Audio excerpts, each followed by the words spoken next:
All right, law students, buckle up. Today we're diving into an epic legal battle, Satyabrata Ghose versus Mugneeram Bangur Co, and another from 1953. Yep, we're talking about contract frustration. Scene 1. Courtroom proceedings begin, the judge enters, and the court clerk announces the case. Judge, order in the court. We are here to hear the case of Satyabrata Ghose versus Mugneeram Bangur Co.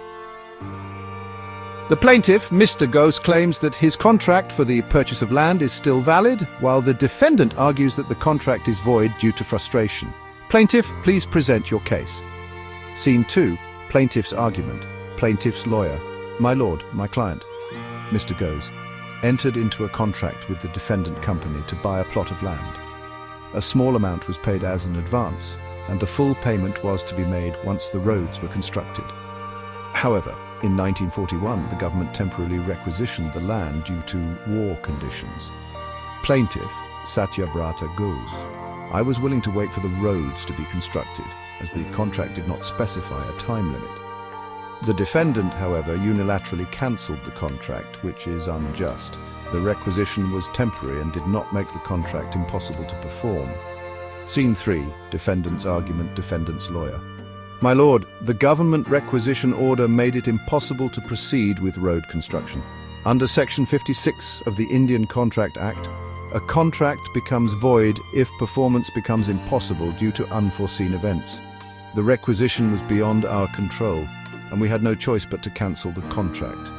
Defendant, Mugneeram Bangur Co. We were developing an entire residential area, but the war disrupted our plans. The government's order meant that we could not fulfill our promise to construct roads and drains, making the contract impossible to complete. Scene 4. Legal justification and arguments. Plaintiff's lawyer. My lord, under Indian law, mere delay does not make a contract impossible to perform. Section 56 applies only if performance is permanently impossible or illegal. In this case, the government did not permanently seize the land, and construction could resume after the war. The frustration doctrine does not apply. Defendant's lawyer. But my lord, we had no way of knowing when the government would release the land. This indefinite delay destroyed the basis of the contract. Under the doctrine of frustration, recognized in Taylor v. Caldwell, 1863, and Satyabrata Ghose v. Mugneeram Bangur, a contract is void if the underlying purpose is disrupted. Scene 5. The judge's verdict. The judge reviews the arguments and delivers the final judgment. Judge, after hearing both sides and reviewing the law, I find that 1. The contract did not specify a time limit, meaning both parties knew delays were possible. 1. The government's requisition was temporary, not a permanent obstacle to performance. 1.